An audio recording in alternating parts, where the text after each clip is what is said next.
Now we'll look at the scandal from the point of view of the Catholic laity.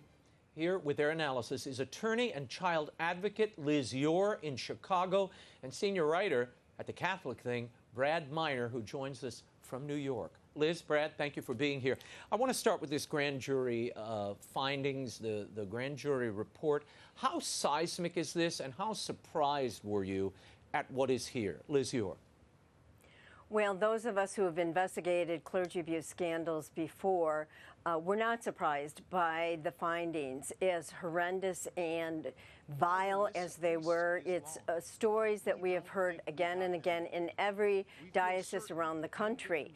It is, I think, a day of reckoning for the church. This will be marked down as a time of where the church needs a major persecution of anybody who has been involved in covering up or preying on children or young people. And so as a result, I think this is the moment when there's going to be a huge shift, because the laity now is going to be involved in fixing this endemic problem that has existed for, practically 100 years in the American church. Brad Miner, I want to share this with you. The Pennsylvania AG, Josh Shapiro, had this to say regarding the number of cases in this grand jury report released on Tuesday. Watch.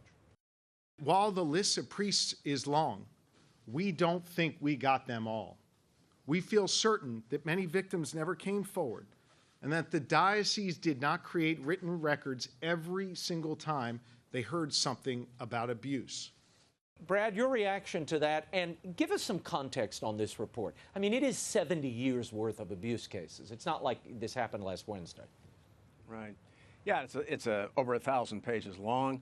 I was struck at the top of the report, the grand jury writing, "You must hear this. We want you to hear this." And the sense they have that what they have uncovered is unprecedented. Now, we know it's not, but I think they mean unprecedented in scope. But even as they say that, they recognize that this is the tip of the iceberg. For what you just said, the fact that not every case has been reported, but also because they say 1,000 kids were abused, but they know perfectly well that most who are abused have not come forward. Perhaps they will now that the Catholic Church version of Me Too is happening. And I was also struck by the acidity of the report with regard not just to the priests who did horrible things, but to the men who covered it up. But the men who covered it up. And this is the thing, I think, that's happening now. The people are justifiably angry, terribly angry, that people sat on this information, that no action was taken, that priests were put back into circulation. One of the things that was in this report that I thought was astonishing was some priest who was essentially laicized, sent on his way, asked for a letter of recommendation for his new job, and his new job was at Disney World. Yeah, as a train operator. I saw that. Horrendous. In 1988. Yeah, no, it's staggering. Liz, only 5% of children usually come forward to report abuse, right? I mean, this was really your specialty. In Chicago, this is what you did for many years. You defended children as a prosecutor. Give me your thoughts on this and how this may just be the tip of the iceberg nationwide. Yes, 5% come forward, sometimes 10, 20 years afterwards. And this is the interesting and terrifying thing about clerical groomers that distinguishes predators who are clergy from your run-of-the-mill. They have a Roman collar, which gives them instant respectability. With children, they're highly educated versus the other. They have the ability to have a powerful person, like a bishop, protect them from their criminality. And finally, and most heinously, they use God as a co-conspirator when they are grooming children. So for that reason, this is the most hideous, the worst of the worst kind of predators, because they have a new array of a toolbox of grooming techniques that they use on these children to have them fall victims to their terrible crimes. crimes. You just mentioned it, Liz, and as I'm reading through Cardinal DiNardo's statement, they keep mentioning the protection of children and minors, the protection of children and minors. It seems many of the victims in this report, and indeed what we saw in the John Jay report back in the 16 years ago, it was mostly teenage boys and men who were subjected to a lot of this abuse. So yes, is that trying to circumscribe in some ways the victimhood here and say, well, it's just little children being attacked and we're protecting them really well? Largely, it's not a pedophile crisis. We know from the John Jay report, the national report by the laity, 81% of the victims were males, mostly teens, and we know because our subclass of predators are all male, this is a male-on-male crime, and primarily with teens between the ages of 14 to 17. Those are the victims. The grand jury report also highlighted, and as Catholics, this is very close to our heart, that seminarians who are over the age of consent and adulthood, that they too were victims. Nevertheless, their crimes, all of them, some federal crimes, some state crimes. Well, that's what we talked about with Cardinal Burke earlier. There's a little bit of a blind eye, I see, being turned to the abuse of seminarians, particularly, or young teenagers, because, they say, well, some of them are of consensual age. Well, they can be abused, too. That's what the whole Me Too thing is about. I want to move on. About a third of the people accused in the Pennsylvania grand jury report are from the Pittsburgh area. A diocese Cardinal Wuerl, currently in D.C., had jurisdiction over. He had this to say the other night. He is being asked to resign by some. Should you resign? Should you be removed as the Archbishop of Washington? In my efforts from the time that I reached Pittsburgh on through to today, I have tried to do my very best to deal with this whole question of allegations against a priest. Now remember, we're talking about a long spectrum of time, so how we dealt with things in the late 80s, early 90s is different than the way we would today. Brad Miner, your reaction to that. Cardinal Wuerl also posted it was very preemptive, and they put up a website extolling his work in Pittsburgh throughout his tenure there. And let's face it, he did do some good things. He brought in a review board of laity. He chased the Vatican down when they wanted to have him return a predator, this Father Cipolla, to put this guy back in ministry. Wuerl said, no, we want him out. And he did drive him out. But there are other problems here. There are, and in fact, the grand jury, noting the good things that he did, also noted that he did protect predator priests and moved them around and did the sort of things that they've always done. And that website that went up called World or something like that, I can't remember what it was. Wuerl's record. Wuerl's record. World record. It came down very quickly, and that was partly because a great many sensitive Catholics recognized that once again, a cardinal of the church was treating the sex abuse crisis as a public relations problem. It's not a public relations problem. It's a problem of criminality. And it's also, if I may say, and this is, I know something that people don't want to hear, certainly James Martin doesn't want to hear it, it's a homosexual problem. The numbers show that. Even if the authors of the John Jay report have suggested, well, it wasn't really a homosexual problem. That's what the people at Spotlight and the Boston Globe said. It's not a homosexual problem. Well, I'm sorry, it is. And that's why when Benedict XVI became Pope, one of the first things he did was have the dicastery, the Congregation for Catholic Education, send out a directive saying, you will no longer admit to seminaries homosexual men, men with homosexual tendencies, and men who promote the homosexual agenda.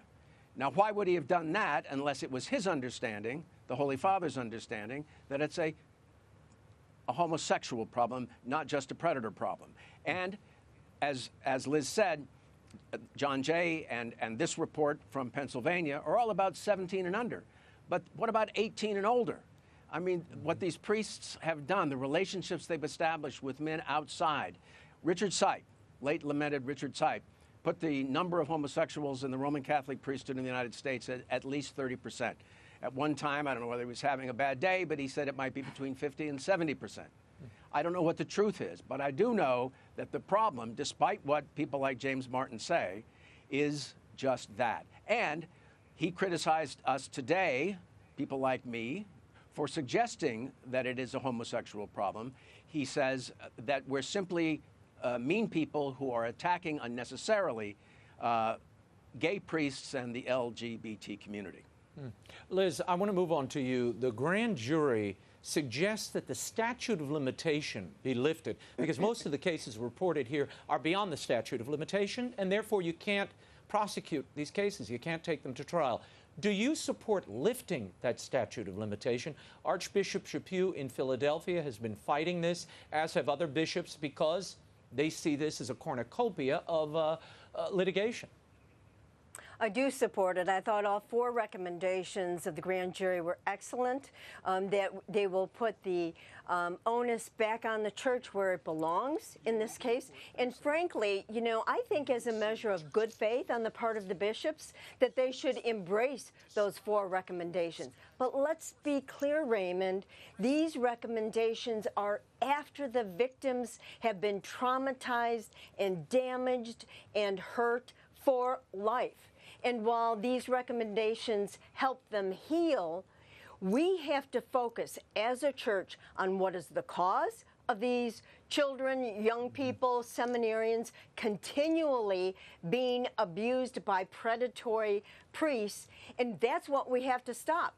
And one of the ways of doing that is the disciplining, the firing of bishops who have been protecting them for decades. And this homosexual network that protects and promotes its own is what is causing this continual cycle of abuse in the seminaries, in the rectories, in the sacristies, in the schools. And for that reason, the recommendations will help going forward to heal the victims.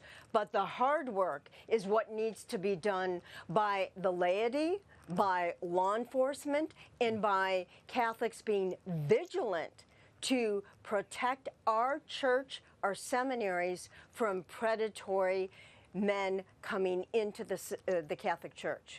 Okay, I want to run through, and Brad, I'll get both of you to react to this. The USCCB today, as those of you watching earlier noted, Cardinal DiNardo came out and announced a 3-point plan the bishops will be executing in the days ahead. They are asking for an investigation of Cardinal McCarrick's actions. They are looking to streamline the reporting of bishops' misdeeds, and they want to refine the processes of dealing with complaints against bishops. They say the laity will be involved, and this will be an independent investigation, and they're asking the Holy See's help. Is that sufficient? Does that address what is the crisis here? Brad Miner. No, it does not. It doesn't even come close. The way we address this crisis is the way Pennsylvania has addressed the crisis. We need 50 more grand jury investigations. And I say 50, even though Pennsylvania's had one, because obviously the District of Columbia needs to be included. And that's the way we do it, because you need people with legal expertise, people who can issue subpoenas, as they have in Chile, seizing the records of the Bishops' Conference there, and you need to take a look, dig down deeply, perhaps archdiocese by archdiocese, but we'll call it state by state, to do what Pennsylvania has done. Because only then will we really begin to know the scope of this problem, and we will, from this, begin to find out who has committed crimes, and if any of those crimes are within the statute of limitations, and I agree with Liz about lifting that, we can begin to see how we can bring it to an end, because what we're doing now, DiNardo's statement, will do nothing to bring this to an end. See, I support your idea of having a grand jury inquest of every diocese in the country. Liz Yore, I want your reaction to this. I'm not so sure about lifting the statute of limitations for this reason, and this reason alone. I think any victim today, they have an obligation to come forward, and they should be dealt with justly and fairly, and they deserve anything they're asking for. However, I think once you get 30, 40, 50 years in the past, Liz, you were a prosecutor, determining what actually happened that long ago when the defendant is dead is awfully difficult. I also worry that you will then have open season on the church assets, which frankly are not they're not the belongings of the clerics. They're the belongings of the people of God. And I worry that will be pillaged. You'll have churches sold on the open market. A couple of thoughts, Raymond. The nature of child abuse is that it takes years, decades for victims to come forward. The window in civil cases, they're suggesting that they have a window in civil cases for a period of 1 or 2 years for these victims to come forward and make their claims. Frankly, this is the nature of child abuse investigations. Victims come forward later on. That's been the problem with our criminal system. They have not been able to prosecute predators. And we know that the average predator in the church or out of the church can be involved with abusing hundreds of children, and oftentimes none of these hundreds of children ever come forward. So hence, both in the civil and in the criminal, there needs to be a restructuring of the statute of limitations because of the nature of this crime. Brad Miner, before I let you all go, I'll give you both a few minutes here. What impact do you think this will have on this upcoming World Meeting of Families and the forthcoming Youth Synod when young people are being invited to Rome? Well, I'm not so concerned with the World Meeting of Families, although it's certainly going to put a damper on it. Kevin Farrell, McCarrick's former roommate, is going to be speaking. James Martin is going to be there speaking. They may be greeted unfavorably, but it's the synod that matters, because there, in the lead-up, in that instrumentum laboris that Liz referred to earlier, there is language that suggests changes to come. And they're not good changes. And so I'm hopeful that this horror out of Pennsylvania and the McCarrick story and everything that we've known all along will refocus the good people on fighting the good fight, on staying close to the gospel and not changing doctrine. Liz Yore, your sense of, you can reflect on that as well, but what do you think is the solution here? I think the solution is a top-to-bottom, federal, state, the civil authorities have to investigate. It's the only way lay people are going to be able to find out what's really going on in the church, and the victims need to have the right to be able to speak to law enforcement. This is a law enforcement problem. This is a criminal federal statutes. Now, with respect to the synod, Raymond, this is a disaster. To think in the middle of a seminary predator crisis in the American church, this synod is going to be headed by the 6-year roommate, Cardinal Wuerl, of Cardinal McCarrick, the probably most prolific serial predator in the church history. And hundreds of children from the age of 16 all the way up to 29 are going to be discussing the youth, the faith, and vocations to the bishops. And we have not even resolved this problem. And Brad is right. Embedded in that laboris instrumentum is the culmination of who am I to judge. They are going to be exploiting children at the Synod on the Youth in order to expand the teaching of the church with respect to homosexuality. That's what's up. It has got to be stopped. It is a danger to children, it's a danger to the church, and it's a danger to the faith. And pull back the curtain, that's what's going on.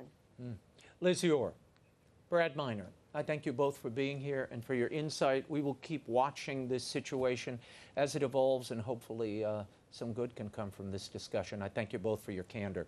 You can follow Liz Yore's work on behalf of children at yourechildren, Y-O-R-E, children.com, and Brad Miner's commentaries are at thecatholicthing.org.